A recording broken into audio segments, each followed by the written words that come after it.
Hello again and welcome back to another TryHard Diablo 3 Legendary Guide. Today's class will be the Witch Doctor. If you have a look down on the bottom of the screen, you will see a list of legendaries we'll be discussing. If you want to save some time and you don't want to watch the entire video, just click on the legendary you actually want to look at or hear about, and it'll go straight to that bit in the video. So pretty much the whole point of this guide will be to just discuss what makes certain legendaries good, what kind of budget range you will want to spend on certain legendaries, and just generally which ones you want to get, which ones are the best that will increase your DPS survivability the most, because there are quite a few variations of all the legendaries we'll be discussing today, and depending on how much money you have, it completely determines which ones you actually want to buy. Now, I know PvP is coming out soon. I won't be discussing too much, which legendaries will be good for PvP yet, because we haven't played enough to know exactly what we want to do with all the legendaries and stuff. So I'll be making a separate legendary PvP guide for Witch Doctor once 1.07 hits. So yeah, let's get started with this then. All right, so the first legendary we're going to talk about today will be the Vile Ward Shoulders. Now, the reason Vile Ward is so good is it breaks the 200 stat rule on shoulders. So generally, yellow items can have anywhere from like 0 to 200 of a single stat. Now, if you go for the Vile Ward, it can break that 200 rule on intelligence or dexterity, whatever you want. If in terms of DPS, these are really good. Now, if you want high intelligence, I'd say 250 plus intelligence is high. It's not that expensive. It's not affordable for every player, but it's still reasonable. Now, if you're aiming for about 200 plus, it's a pretty good price. 2 million, I'd say, is affordable for most players who have been playing, put in a decent amount of hours and play pretty consistently. Now, the other stats which go on these shoulders are really good. You get all resistant armor on it every single time, and then you get regenerates life per second, which is an okay stat. It's not the greatest for Witch Doctors, but it's still good. Now, this item starts to get really expensive, yet when you get really high intelligence, so we're talking like, 270 plus probably, as you can see, 40 million for shoulders, and B, when you add on vitality. Now, when you add on vitality, it raises the price quite dramatically, and you don't normally get a high vitality value on there, about 30 plus. So if you have a bit of kind of cash to splash around, go for high vitality on these, but it is hard to kind of afford really high vitality. I might actually buy those out and resell them, but no, we're not going to right now. But yeah, so in terms of making this item expensive, vitality is the stat you add. Now, if you're playing the pickup radius build, you can actually get pickup radius on these for a reasonable price, roughly 10 million. But there are yellow shoulders which can be better in terms of kind of defensive stats. You can get decent intelligence, decent vitality on yellow shoulders with pickup radius, all resist, and life percentage. But I definitely recommend, if you're trying to get your DPS higher, go for the Vile Ward. I'm pretty sure everyone knows about it by now, but it's probably one of the better DPS legendaries it's the only DPS legendary for shoulder, and it's very good. So moving on to Mempo of Twilight. Now, in terms of kind of end game and being one of the more expensive legendaries to get, I wouldn't recommend this for everybody. Reason being is it's very expensive to get good stats on it. It's unbelievably, just unbelievably expensive, but it's at the same time so good. So if you're kind of beginner level, I would probably not even look at Mempo of Twilight right now. There's actually an alternate Helm which is coming next after this, which is just as good. Well, it's really good. So Mempo of Twilight, you can have attack speed and critical hit chance on it. Now, if you want a low Mempo of Twilight, it's very affordable, and it's still a very good Helm. The guaranteed stats on it are intelligence, well, not intelligence, but a prime stat.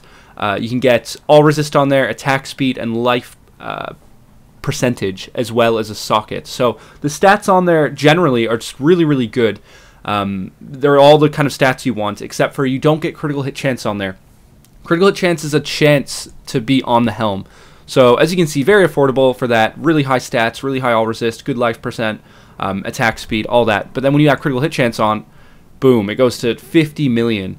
And you don't even get intelligence on some of these. So, if you add intelligence onto that as well, 100 million. So, as you can see, that is a very expensive Helm. And that's with low crit. If you want, a decent crit chance, which is about 5, it's going to be, you're looking at $500 million almost. So, in terms of if you're broke, don't go for this Helm. If you have a lot of money, you probably don't even need to be listening to this. So, but if you want a low-end one, talking $1 million gold, it's still a good Helm, but I would recommend going for critical hit chance as your primary DPS stat. I'd go for attack speed as your secondary DPS stat. So you're going to want either a yellow helm or the helm I'm about to show you guys next for your helm if you can't afford critical hit chance on that. But if you can, great, awesome helm. You get everything you want on there. But if not, let's talk about the next helm, and I'll show you exactly why it's so good. Alright, so this is actually one of my favorite helms, and I didn't know it was in the game till about a month ago. It's called the Visage of Giyua? Giyua? I don't know. Giyua? I don't know how to say it. It's crazy. But anyways, it's really good. The base stats on it are intelligence, all resist, it gets mana regeneration and a socket. Now, it always has those stats on it, so this helm has very good potential of just being all around amazing. It has your survivability on it, it has your intelligence, it has an open socket, and then it gets a witch doctor skill as well. So you can cater it to however you want, and the MP5 on it is fantastic. I really like that kind of feature. So if you have critical hit chance on there, it doesn't raise the price by that much. The lowest end one is 300,000 gold. That is dirt cheap, and it's a very good helm. Now, obviously, the main defining stat will be your intelligence. So the higher intelligence you go, the more expensive it's going to get. I don't think you can get 200. Yeah, 200 is perfect. So, so like if you add 180 intelligence, you know, that's a really good helm. Now it has all the stats you want on there, and then the other deciding factor will be the critical hit chance. So if you add 5% crit on, it's going to get more expensive as you raise those stats. So I'd say this is definitely a perfect starter helm. If you can afford 300k, it's awesome. And then if you can afford a couple million, like 5 million, you can get a helm that's very, very good for those stats. So I definitely recommend this one. It's better than most yellows you'll find. It doesn't have vitality on there. You can't get critical hit chance, and vitality is the downside, but you can make up vitality in your chest and legs pretty easily. So I definitely recommend going for this one before you go for Mempo of Twilight. Reason being is it's much cheaper, much more affordable, and it's a very, very good helm. So definitely recommended. Moving on to the Witching Hour. Now, if you would have asked me like a few months ago if you should have got the Witching Hour, if it was affordable to get, I would have said no. It's still quite expensive, but it's a lot more affordable than it was, let's say, the beginning of December, end of November. It used to be base about 30 million, 40 million. It's gone down to about 15 mil. Now, this is an absolutely amazing belt for DPS. It can have some good survivability on it, but you need really, really crazy cash to get survivability. So on base, this belt always has intelligence, always has attack speed, always has critical hit damage. So overall, it's crazy for DPS, mainly because you can't get these stats on a belt normally. So if you just search straight for just the Witching Hour, you'll get 15 million base. US servers is pretty similar. Now, the deciding factors on the stats will be the attack speed percentage and the critical hit damage. Now, the attack speed percentage can range, I think it's from 8 to 9%, and then the critical hit damage can range from 30 to 50%. So a good one would be 8% critical hit attack speed, and then 40% plus critical hit damage. Now, as you can see, like that's a really good one. It's got decent intelligence, good attack speed, and then really high crit damage. Now, if you want higher intelligence, it's going to raise the price of the belt by quite a bit. 150, my guess is like 23 million maybe. Yeah, 22.5 million. And then that's with low critical hit damage. And then the other deciding factor will be vitality. Vitality adds a lot of price to the belt normally. Well, depending on the vitality you get. So, like, if we wanted, like, 80, let's say, I'd probably say it's going to be about 50 mil. Yeah, 70 mil. So, as you can see, the main deciding factor on this belt will be higher intelligence and higher vitality. Critical hit damage, now, not everyone really filters by critical hit damage. So, you can get some pretty good bargains in terms of getting high towards 50% for low gold. But it just depends on what's up at the time. So I think you can get all resist on there as well. You can, but that's going to make the belt really expensive. If you take off vitality, the price will go down by quite a bit. So it kind of swaps just the price from vitality to all resist. So as you can see, 65 million. That's really good actually. It's got physical resist as well. But yeah, so the deciding factor is really vitality and all resist. But it's up to you what survivability you want to go for. And then obviously if you're just on a budget and well a reasonable budget and you're making an okay amount of gold, just go for straight up, you know, something like that. That's the best way to go, and your DPS will just go crazy. Like that'll probably raise your DPS by about 17k, maybe 16k on average. So overall, amazing belt, but it's for the people who are making kind of mid-range gold, you know, maybe like 10 million a day or something. So if you're starting off, I wouldn't really recommend it, but if you're not, then go for it. Alright, so the Luni Prowlers are really, really good in terms of DPS and just getting as much DPS as possible on your character, as well as maximizing your movement speed, because they have movement speed on them as well. Now, these are kind of like Mempo of Twilight, where they're pretty good just on their own without getting a good roll, but if you want a really good pair, they're going to cost you a crazy amount of cash. So I would recommend going for these, even if they don't have critical hit chance, is if you're starting off, because it has movement speed, and movement speed maximizes efficiency. So you want to get as much movement speed as you can in your character. 25% is the cap, so you want to get a second piece of gear other than your boots to get your movement speed cap. So I'd recommend going for these, even if they don't have critical hit chance, but it's up to you. So you can get any stat on these: intelligence, whatever, strength. They can have resists, but they always have one stat. Well, they actually don't always have one stat, but they'll always have attack speed and movement speed. Those are the key kind of things. So the main deciding factor will be the critical hit chance on this item. Now, if you add critical hit chance, you can see it goes to 7 million, but your DPS is going to go up by a crazy amount with those, because they have critical hit chance and attack speed on an item. Now, they're going to be really low intelligence until you start paying about 15 million, roughly. Or there you go, 94 intelligence for 10 million. So the deciding factor is critical hit chance, and then if you're even richer, you know, you can go like Vitality on there, or All Resist or something, and those will bring up like the really, really good rolls. But as you can see, like the really expensive ones, like that's not even a really good one. That's the thing, and it's still 400 million. The really, really expensive ones will have 6% critical hit chance, because that's what everybody kind of top end wants, is the perfect crit. But yeah, I'd definitely recommend going for these, even if you don't have much money and you can't afford the critical hit chance. Maximize your movement speed, because that's really, really important. And the next item we're going to talk about will also maximize your movement speed, so you can kind of pick between the two, depending on how much gold you have, or depending on maybe what bracers you already have and things like that. Okay, so in this Temperance is the second item you can get movement speed on, which I would definitely recommend going for. Now, the problem with these, if you're going for intelligence, opposed to like if you're a monk and you're going for dexterity, they can be a bit more expensive with the intelligence roll on there. So as you can see, the base item, really good for DPS, has critical hit chance, and then it has attack speed as well on legs, and it always has 2 sockets, and I'm pretty sure it always has dexterity, but we don't want dex, obviously.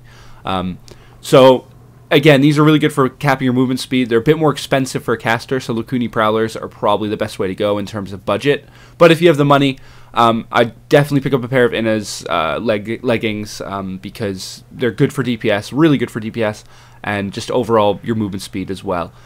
So definitely go for those. And then the deciding factors on these, really intelligence, and I don't know if you can get intelligence and Vite. You can, yeah, okay. So I think the deciding factor would be Vitality or All Resist, so I'm going to say, yeah, you're not going to get that. You're probably going to get around there. Yeah, see, if you had some Vitality on there, it's going to cost a bit more. And then obviously the higher intelligence you get, the more it's going to cost. But it's I think 100's the cap on intelligence. So deciding factors are kind of the roll would have to be pretty lucky for it to be expensive. But yeah, you can't even get All Resist on there. It has to be Vitality and intelligence. So yeah, but yeah, definitely good for maximizing your movement speed, and I would definitely recommend going for it. So yeah. So moving on to the Zunimassa's set. Now, this set's excellent in terms of DPS, because the 2 set is 130 intelligence. If you go higher than the 2 set, you get a few other good, you know, kind of bonuses. 55 for all resist, and then 4 set is mana regeneration by 20 per second, and then 10 per kill. So if you're on low monster powers, you're never going to run out of mana, no matter what passive you're using. But yeah, so the stats that are always on this will be the elemental damage, which is 8 poison damage. I think it goes to 7 to 8, I think it is. Yeah. 7 to 8 poison damage, and then it has really good intelligence on base, so it's always going to be 100 plus, and it always has vitality as well, and movement speed, so it's perfect for boots. It's absolutely everything you want. The deciding factor on this will be the intelligence. As you can see, the kind of the higher intelligence you go towards 200, the more expensive it gets, and the other deciding factor will be the vitality, and then all resist. You can get all resist on them. As you can see, higher pairs with, you know, towards 80 are obviously a lot more expensive. And then if you want good all resist and good vitality, it's going to be even more expensive. But they're very good. You can get a good cheap pair for 1.6 million on EU servers, and then US servers is very similar as well. And those are really good starter boots in terms of, like, if you have a couple million to spend, throw it on those and get your other second part of Zunimassa's, and you'll be pretty good in DPS and survivability and things like that. But yeah, really good starter item, and well, I'd say mid-starter item, because not everyone has 1.6 million straight away. But yeah, really good item, really good set. Definitely recommend it. And the next part is just as good as well. Now, Zunimassa's Morrow is a chess piece. The chess piece, there are a few chess pieces I want to show you guys that you can use in this guide, including one of them will be Tal Rasha's, but this one is very good in terms of it always rolls the stats you want. So it always has intelligence, always has vitality, always has all resist, and it always has 3 sockets. So overall, it's just a really, really good chest. And then if you get your 2 set on top of that, you're looking at 3 sockets plus your 2 set of 130 intelligence. You're gonna have really high int just with the 2 set alone. So really, really good. Just determining factors on this, making it more expensive, will obviously be the higher intelligence. The higher intelligence you go, the more expensive it's going to be. As you can see, 197 will be, 12 million, and then that one probably is quite, that one is crazy vitality as well. Vitality will be the second deciding factor. As you can see, the higher vitality you get, the more expensive it's going to be. You can go up to 300, which is a crazy amount, but as you can see, like that's 37 mil. For 269 vitality. So that's the main deciding factor on it. All resist varies. I think it's like 70 through 80 or something. So it's not going to change too much from that. But yeah. So you want to go for kind of higher vitality on those. But yeah, it's a very, very good chest piece. And I definitely recommend every Witch Doctor possibly just aiming for 2 set at least. Now, Zunimassa's Vision is it's a very good helm. It's got really, really good stats on base. It's got intelligence, vitality, life percentage, maximum mana, which is always okay, and it always has a socket as well. So the base stats on it are pretty good. The only problem is if you want to get critical hit chance on there, it does raise the price by a pretty big amount. And the other helms I showed you earlier, I'd probably recommend going for over this, but it's up to you. I mean, like, it's really good survivability on that because of the vitality you have on there and the life percentage, but it's completely up to you guys. I'd say they're a bit expensive in terms of having critical hit chance on there to go for. So, but if you're going for your 4 set, which I don't think too many people are nowadays, but if you are going for your 4 set, I definitely recommend including this in the set because it is a very good legendary. But there are better options, I find. But it's completely up to you guys. Now, the Zunimassa's Pox is the ring. It's very, very good, but I wouldn't recommend going for it unless you have lots of gold and you just kind of want to make up your 2 set without picking the chest or helm or something. I see lots of really high-end Witch Doctors going for this who kind of have billions of gold and things like that, but that's just because they're using their other slots for more worthwhile DPS boosts. But this is a good ring. It's worthless if it doesn't have critical hit chance. I wouldn't recommend going for it if it doesn't have critical hit chance because that's pretty much your main DPS stat on most classes. But when you add on critical hit chance, it always has critical hit damage and it always has intelligence as well. So you can't really go wrong. And I'm pretty sure it always has all resist as well. So it's good for survivability. But I definitely recommend going for this if you have lots of gold and you want to fill your other slots up with more worthwhile items. But if you don't have lots of gold, then don't even look at this ring because it is quite pricey, like 35 million base with critical hit chance on it. So, and that's without average damage, and I'm pretty sure you can get attack speed on there as well. So, as you can see, like overall, awesome ring with maximum stats, but it's for the rich only. So I wouldn't recommend going for this if you don't have too much gold. So moving on to the Tal Rasha set. Now, lots of top-end Witch Doctors are going for their Tal Rasha's 2 sets, it seems. Reason being is the DPS gain is really good. The chest piece on its own is amazing. And then you get really good elemental damage as well with that. So you get your 2 set, which is fire, and then off the neck you get some as well. So the chest piece on base has very good stats. It doesn't have all resist, but it has attack speed instead. So it always has intelligence, always has vitality, attack speed, and then 3 sockets, and life per second, but that's not the most important stat. So, as you can see, in terms of DPS, the cheapest one is 1 million, and it's pretty damn good. It'll be better than most yellow chest pieces, and, well, yeah, you can rarely get attack speed on a chest piece. So, overall, really good. Deciding factor is going to be the high intelligence, of course, followed by, if you get all resist on there, it's going to bring the price up by quite a bit. Quadruples the price, and that's with low all resist. So, as you can see, above 30 all resist is still pretty expensive, but if you had, like, 50 or something, it's probably going to be 20 million or something. Yeah, 24 million for 50 all resist. But that's the main deciding factor is the all resist. It depends on your survivability, depends on the monster power you're doing. But if you don't have to add it on there, and it'll be a very cheap chest piece, and you can achieve a 2 set fairly easy. But we'll talk about the neck in a second and why it's hard to go with a 2 set with the neck, which is the main top end neck. But yeah, let's get to that. Now, this is why the Tal Rasha's 2 set can be quite expensive to achieve if you're going for the neck. Reason being is the neck overall on its own is pretty good. It always has the elemental damage. I think it goes from 5 to 6%. Might be 7. Yeah, it looks like 6. So it's 5 through 6. It always has intelligence, vitality, and critical hit damage. Now, the critical hit damage is always above 60%, which automatically makes it good if you roll crit on it. Now, the main deciding factor is, unfortunately, critical hit chance, which will bring the price up to ridiculous amounts. So that's why this is really only a top-end kind of neck you want to go for. to get your 2 set, and then if you add on the other deciding factors, which is kind of average damage, it's going to go up even more, which is frustrating. But if you have the money, I definitely recommend going for this 2 set because it is fantastic, and that extra 9% kind of elemental damage you'll pick up once you get your 2 set plus the neck is crazy. The DPS amount you see go up is insane. Like my friend just got that the other day, and his DPS like skyrocketed. So it is fantastic when you have the gold for it. You know, even if you, I really wouldn't recommend going for the neck if you didn't get critical hit chance. You know, if you get a neck with 8% critical hit chance, it's probably going to be higher damage than the elemental damage combined. But the good thing about this neck is the intelligence is quite high, so it's worth a shot. I mean, you can try buying a cheap one and then maybe the chest piece, but it's up to you if you want to test it with your gold. I haven't tried it out myself yet, but yeah, overall, awesome 2 set. Got to get the crit on the neck though to make it really good. So it's up to you guys if you have the gold or not, really. Alright, so moving on to some weapons and offhands now. You can get some really good offhands on Witch Doctors. The legendary ones are absolutely insane, and I think the legendary ones just on base make yellow kind of offhands completely redundant. Reason being is the base stats on some of these are insane. Okay, so the Ucapian Serpent is the first one I want to show you.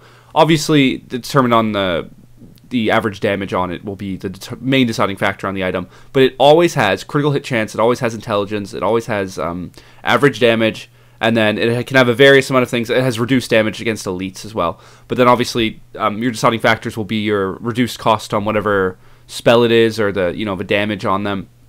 And then the other deciding factor will be like vitality or something like that. So obviously average damage, you probably want to aim for about, I'd say about 200 is a good average damage to aim for. If you go around 250, it's going to get a bit more expensive. So the average damage is very, very important. This is like the main deciding factor on how much DPS this item will give you. So as you can see, 422 top end damage, 87 minimum. That's really good in terms of DPS. Like that's going to make your DPS go crazy if you have something around 300. That's going to be like a 9k increase or something. So that's really good. And the other deciding factor will be intelligence. And then if you want to add survivability on there with vitality, that will also increase it as well. So 200 int will probably raise that by quite a bit. Yeah, triples the price. You can get up to 300 intelligence. Oh, plus 300. Wow, that's I don't even know that. That's really good. I thought it would have been 300 cap, but yeah, it looks like it's about 330 or something. So that's really good. But yeah, in terms of like if you want to go for a cheaper one, just wipe off the intelligence there. 1.3 million, and that's a fantastic offhand. Depending on what stat you want in terms of like if sorry about that Facebook noise. If you're if you want to use poison darts or corpse spiders or whatever you want to use, not that you're going to use corpse spiders, but yeah. So like yeah, it's going to increase the damage by a bit, but it just depends on what you want to use. So overall, really, really good. I think if you add some vitality on there, it's going to add the price up by a decent amount as well. But yeah, it's still fairly decent, good vite on there. So definitely recommended for this one if you're not using the pickup radius build. But the next one to go over with the pickup radius build, Thing of a Deep, is really good as well. So let's start on that one. Alright, so the Thing of a Deep is a very, very good offhand. One thing to note compared to the Ucapian Serpent, though, is that the Thing of a Deep is an item level 62 item, and the last offhand I just showed you was a level 63. So what this means is the average damage on Thing of a Deep is a lot harder to get higher in terms of stats. So as you can see, the offhand we showed before, 250 average damage, and the lowest cost was only, I think it was 1 million, 1.5 million, and if you go 250 average damage on Thing of a Deep, it's going to be a lot more expensive because it's a lot rarer to roll that high of average damage. So the highest average damage you'll get is roughly 250, because it's a lot harder to get because of the level 62 item level. But that's only a little side note. I mean, it just means your DPS achieved won't be as high as the Ucapian Serpent. But the good thing about this offhand, the reason why you would pick this offhand, there's various reasons. Okay, so the base stats always has average damage, always has intelligence, always has maximum mana, and it always has mana regeneration as well. Now, mana regeneration I would value mana regeneration as a DPS stat. It's like a hidden DPS stat. So the more you can pump out your spells, obviously, the more DPS you're going to be getting out. So the mana regen on there is a DPS stat, but it's just kind of hidden. You don't really see it. Now, the main reason you would go for this offhand is the pickup radius by 20 yards. Now, if you're using the pickup kind of builds with the pickup radius for health globes, increasing your DPS and things like that, definitely go for this. This is absolutely insane. 20 yards. If you get like a belt or shoulders or gloves with more pickup radius, you're going to be sitting around 30-yard pickup radius. That's good for multiple reasons. It's really good for the pickup radius build, and it's also really good for actually picking up lots of gold without having to move around and pick it up yourself. That saves a lot of efficiency, and you pick up a lot of gold in one run. Like, you can pick up millions and millions of gold in a day if you play all day. So it's really nice just for picking up that loose change, things like that. But overall, just an awesome offhand anyways. I always use this when I'm on low monster powers, so I definitely recommend it. And you can get it really cheap. Obviously, that's like, you know, a bit drastic. But as you can see, I'd probably recommend 200. But yeah, 200 average damage you're looking at, which is a good average damage. There's nothing wrong with that. Is only 275k. So it's an excellent starting offhand. You'll pick up that 275k in a couple hours just playing anyways. So it pays for itself. So yeah, I definitely recommend going for that one. It's probably one of my favorite offhands in the game for most classes. So yeah. And moving on to one of the only real legendary weapons that are pretty good for Witch Doctors, other than going for like the traditional kind of yellow item with Lifesteal or something.